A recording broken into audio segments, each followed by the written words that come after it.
Justice League number 9 by Scott Snyder comes out this Wednesday, and I kind of got some goosies with it.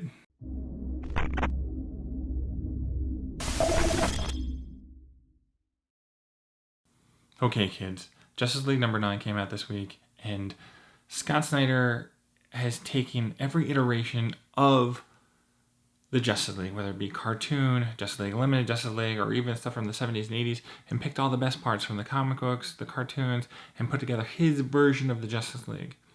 And so you're watching it, and it feels, you're reading it, and it feels so familiar to you. There's like little pieces here and there. You're like, oh, this is like a little, nice, warm, cuddly feeling. It's stark contrast compared to the New 52 Justice League by Jeff Johns. Jeff Johns' New 52, new costumes, new attitudes.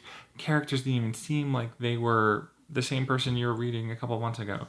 Green Lantern Hal Jordan was the worst. Oh my god, they just made him like a dumb surfer jock.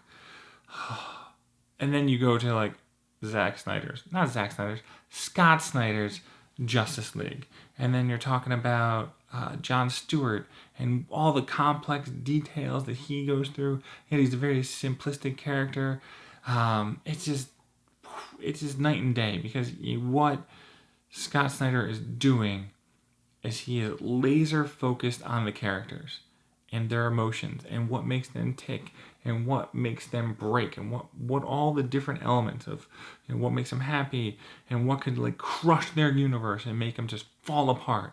And so you have like all these different like flawed characters, and they come together in this book.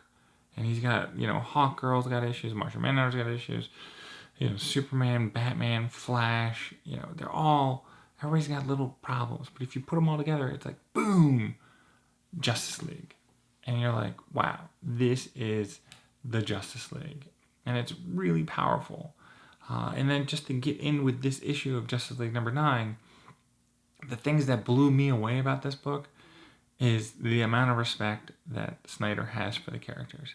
And so Superman and Batman are having this debate, and they're totally different, you know, people, aliens, whatever. They're on two different ends of the spectrum.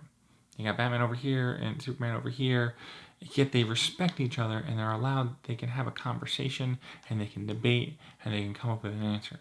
Like, this book, like, inspired me or gave me hope for America, because, like, we're on two different sides, or we're all over the place. Yet, like, if we treat people with respect, you know, we might be able to get to some common ground. And what I love about superhero books is that a really good superhero book inspires you to be a better person.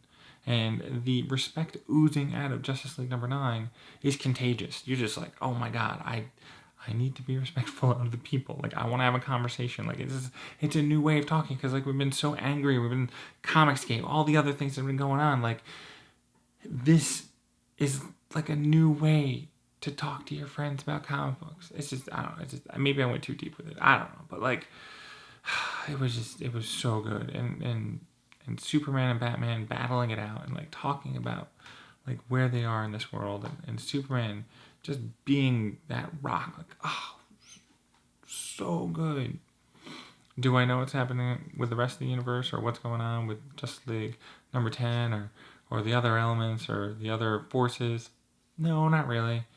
But this book, if you're just a casual Justice League fan, you can just read it and enjoy it for what it is. If you're a Justice League nerd, you can take each panel and be like, oh my god, what is going on in this book? Like, there's so much detail in the book. Like, like the cafe scene, the cafeteria scene, like all the different characters in the background, and then John Stewart and Flash in the front doing their thing. Like, it's just goosies. This is a well-written book that respects the source material, or respects the heritage of the Justice League. You know, I don't want to talk about Dan Slott, but Dan Slott didn't respect anything, and you can tell by the hatred in fans, or the, you know, the crazy concepts he gets. He's like, I don't. He even said, like, I don't. No, he's just like, you know, if there's something that you shouldn't touch, you should definitely touch it as a writer. And I'm like, no, you shouldn't do that. But like, it's very pleasing as a fan to read Scott Snyder's Justice League, and it just put me in such a good mood, which has got to be amazing. You know, you're reading comic books and you're put in a good mood. Like, That's bizarre. That's what comic books do. It's just, I can't believe how good I feel about this book. It is absolutely insane. I gave it a 4.1 out of 5. I gave it a 4.5 for writing. I gave it a 4 for art. I gave it a 4.5 for color because the color in this book is amazing. Things just pop. And the space scenes, the light blues and the light grays that they used mixing with Superman's, blue and red costume. The page just became like three-dimensional. It was amazing. And then for lettering, I give it 3.5. There's little flaws in a few pages here and there, and it made it kind of hard to like understand who was talking because everybody's using these psychic thought bubbles because Martian Manhunter connected everybody, and that whole connection, it all comes together because the Justice League needs to be connected. Oh man, just so many different levels of amazingness. Hi, so I'm Matt Sardo. This is Monkeys Fighting Robots. If you're on Instagram, follow us at Monkeys Fighting Robots. Just the full name, just all together. Once you get Justice League #9, read it, come back and give me your comments because I want to chat with you about this book. I really hope you enjoyed this review. If you did, great. If not, tell me what you want me to focus on and I'll work on that, man. Guys, Wednesday is the best day in the world for comic books. So get to your local comic book store, get some comic books, and I'll talk to you next week.